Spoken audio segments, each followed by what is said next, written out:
각종 복지 혜택이 늘어나고 있죠. 안녕하십니까. 마린보이TV 문재인입니다. 이제는 서로가 상생을 해야 합니다. 김모쫄입니다. 복지 과잉으로 가게 되면 국민들은 나태해집니다. 고정적으로 60%의 세금을 강제로 매긴 거죠. 서기의 세금을 팍팍 물려야 합니다. 담배값을 2배 이상 올려버립니다. 국민의 건강을 해치는 담배는 저는 사회의 악이라고 생각합니다.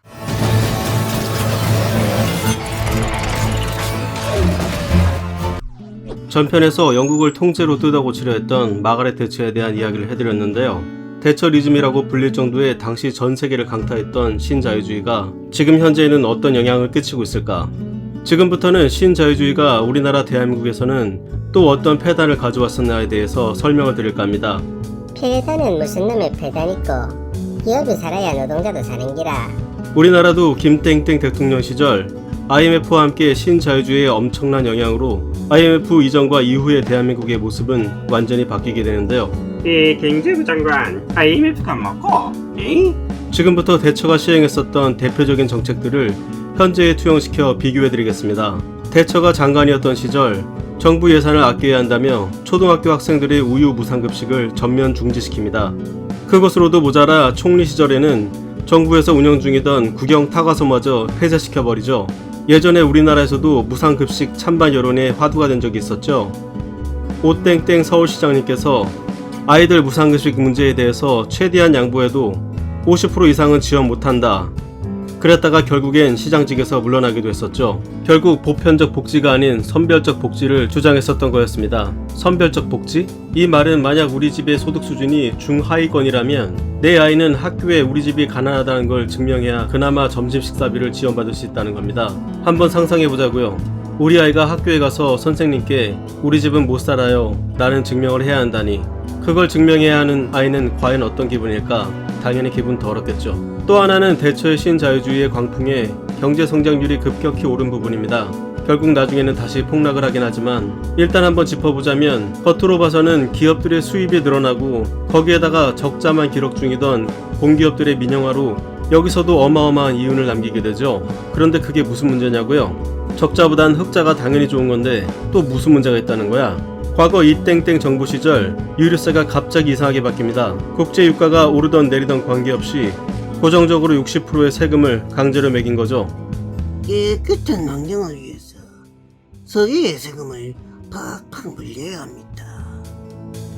그 이후 정부였던 박땡땡 정부 때는 갑자기 국민들의 건강 증진을 위해서라는 이유를 들며 담배값을 2배 이상 올려버립니다. 국민의 건강을 해치는 담배는 저는 사회의 악이라고 생각합니다. 저 두 가지 세금은 국가에서 걷어들이는 세수 중 상위에 해당되는 엄청난 비중을 차지하는 금액입니다. 거기다가 저 세금을 내야 하는 층은 주로 서민층에서 더 많이 내야 하는 구조로 되어 있다는 게 큰 문제죠. 그런데 과거 두 정부는 왜 저렇게까지 석유와 담배의 간접세비를 무지막지하게 올렸을까? 원인은 대기업에 대한 막대한 세금 감면에 있습니다. 대처 시절 기업에 대한 대표적인 정책이 뭐라고 했죠? 네, 그렇죠. 기업에 대한 소득세와 법인세 감면이었죠. 그런데 감면된 만큼의 세수는 어디선가 끌어와야 하는데요. 왜냐면 국가를 운영하기 위해 세수는 고정적으로 들어가게 되므로 기업에 대한 세제 감면으로 생긴 부족분은 고스란히 국민들의 세 부담으로 돌아오게 되는 겁니다. 또 한 가지는 공기업의 적자를 계산한다는 이유로 공무원 성과제라는 제도와 함께 약 100여 개에 달하는 공기업을 민영화합니다. 민영화 후 기업은 적자에서 흑자로 돌아섭니다. 물론 나중에 오히려 더 문제가 악화되긴 하지만 저 당시 뉴스에서 줄기차게 나오던 말이 공기업의 방만한 경영이 국가를 썩게 만든다는 것이었습니다. 국민들의 눈에 공무원들은 죄다 썩어빠진 탐관오리로만 보이게 만들었던 거죠. 내가 예전에 해봐서 아는데 공기업이든 서기업이든 무조건 이윤을 내야 합니다. 그래야 우리 국민들이 더욱더 잘 살 수 있습니다. 그런데 전 세계 선진국의 공기업들 중 국민의 복지에 관련된 기업들은 대부분이 적자 경영을 하고 있다는 사실 아시나요? 그나저나 공기업이 꼭 흑자를 내야만 하는가? 예를 들어 서민의 발이라 불리는 지하철 요금이 대폭 인상된 적이 있었죠. 그 당시 신규 노선이었던 지하철 9호선의 민영화 부작용 다들 기억나십니까? 당시 지하철 기본요금은 1,050원이었는데요. 신규 노선 지하철 9호선의 대주주였던 맥쿼리는 요금을 무려 500원씩이나 인상하려 합니다. 다행히 당시 서울시장이었던 박땡땡 시장의 적극 반대로 요금 인상은 물론 맥커리 회사는 쫓겨나듯 한국에서 철수해버립니다. 물론 맥커리는 지분 매각 과정에서 많은 수익까지 챙겨갔었죠. 이 땡땡 대통령 때 하마터면 인천공항도 민영화될 뻔했다는 사실 아시나요? 인천공항 민영화의 배후에도 앞서 말씀드렸던 호주의 다국적 투자회사 맥커리가 군침을 삼키고 있었었죠. 의료계 민영화는 또 어떨까요? 만약 여러분이 급성 충수염, 그러니까 우리가 흔히 알고 있는 맹장염에 걸려 응급실에 실려가 수술을 받았다고 가정해보죠. 다들 아시겠지만 맹장 수술비는 50에서 많아야 100만 원이면 충분합니다. 만약에 미국에서 이런 일이 생겼다면 과연 얼마를 내야 할까? 약 3천만 원을 지불해야 합니다. 공기업도 기업이기 때문에 이윤도 남겨야 하지만 더 큰 공기업의 목적은 시민의 행복한 삶의 질을 높여주고 뒷받침해주는 가교 역할을 해주는 겁니다. 그래서 국민복지 서비스 분야의 공기업은 되도록 적은 이윤을 남기던가 아니면 약간의 적자 경영을 하는 겁니다. 이렇듯 공기업의 민영화 전환은 시민들의 지갑을 통째로 집어삼킬 수도 있다는 사실을 명심해야 합니다. 그런데 여기까지는 장난 수준이라고 할 수 있겠는데요. 신자유주의의 가장 큰 패단은 노동시장의 교란입니다. 우리나라도 김땡땡 대통령 시절 IMF의 구제를 받은 후 급격히 신자유주의의 소용돌이가 몰아치게 됩니다. 당시 엄청나게 많은 기업들은 경쟁력이 없다는 이유를 들어 전부 부도가 나게 되고 평생 직장으로 알고 다녔던 일터에서 수많은 노동자들이 쫓겨나게 됩니다. 그 후 IMF 사태가 끝나고 어느 정도 수습이 된 대한민국의 경제 지표는 다시 고속 성장을 하게 되죠. 그런데 경제가 성장하면 좋은 거 아닌가? 뭐가 문제야? 이런 질문을 던질 수도 있을 것 같은데요. 다시 한번 IMF 시절로 잠깐 되돌아 보겠습니다. 그 당시만 해도 정규직, 비정규직이라는 단어조차도 없었던 시절. 지금으로 말하자면 그 당시 대부분의 노동자들은 정규직의 형태로 근무를 하고 있었는데요.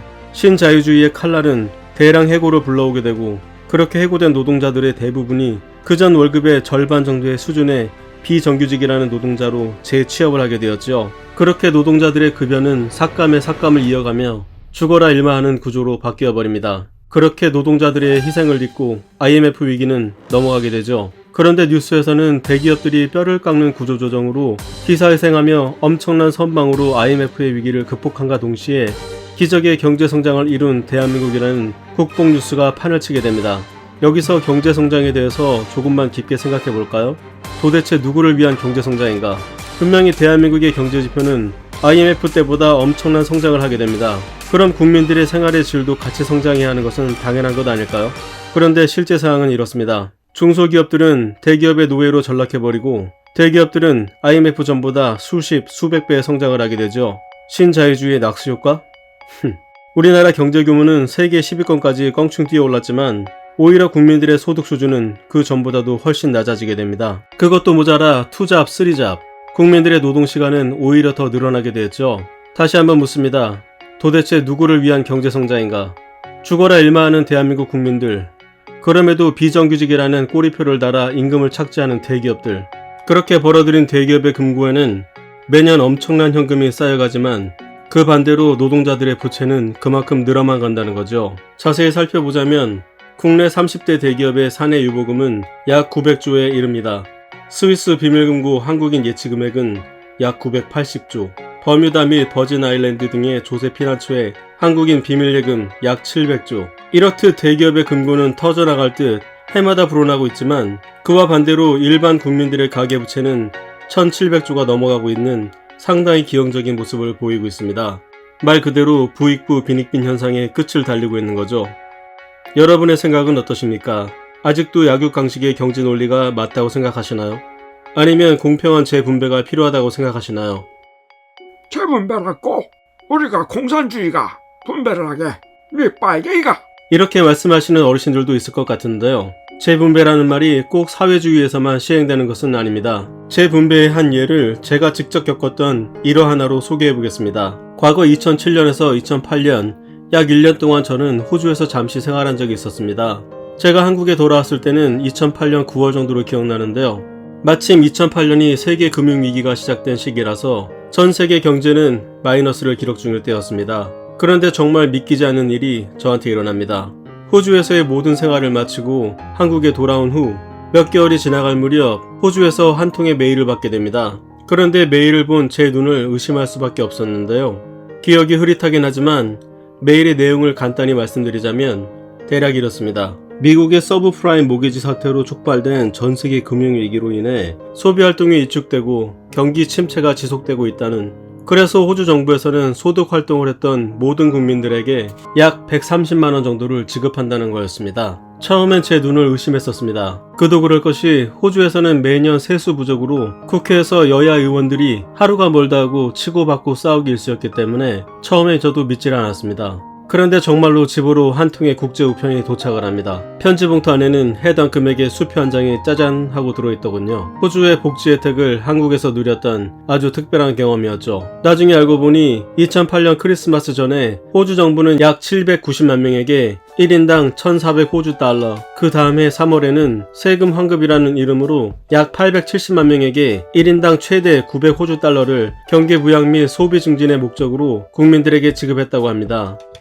또 한 번은 중고차를 구입하려고 여기저기 알아보던 중 마침 한국인이 내놓은 매물을 보고 구매한 적이 있었는데요. 그 당시 호주에 막 도착했던 저는 당연히 호주에 대해서 잘 아는 게 없었습니다. 그런데 다행히 차주분께서 같은 한국 사람이라 정말 다행이었죠. 가격도 저렴하게 구매했었으니까요. 친절하시게도 그분께서 직접 저랑 같이 가서 자동차 명의 이전 서류 등록 작업까지 같이 해주셨거든요. 모든 서류 작업이 끝나고 그분과 간단히 도너츠에 커피 한잔을 하고 있었는데요. 장소는 야외 테이블이 길게 쭉 늘어선 호주 서쪽 도시 퍼스의 프리멘털이라는 아주 예쁜 곳이었습니다. 모든 일이 마무리되고 빈 컵이랑 도너츠 봉지를 주섬주섬 챙겨서 쓰레기통에 버릴 참이었는데요. 갑자기 전 차주분께서 제 손목을 움켜잡으시더라고요.